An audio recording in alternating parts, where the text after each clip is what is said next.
Using the Remove Background feature, choose the image you wish to edit and click to select it.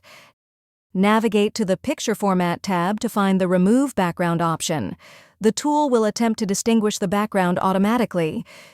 Use Mark Areas to Keep or Mark Areas to Remove to fine-tune the selection with the drawing pencil. Commit to the changes by selecting Keep Changes or Revert by choosing Discard All Changes. This technique is straightforward and effective for pictures with solid colored backgrounds, but be prepared to spend a little more time on pictures with more complex backgrounds. Employing the Set Transparent Color tool. Upload your image into PowerPoint and give it a click to select. Hop over to the Picture Format tab that pops up on the ribbon.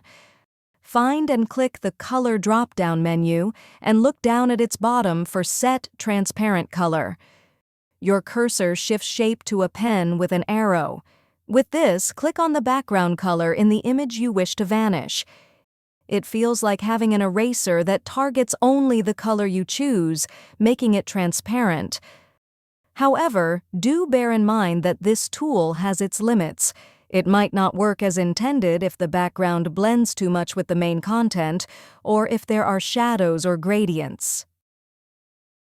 If you found this video helpful, please click the like button and subscribe to our channel for even more helpful tutorials.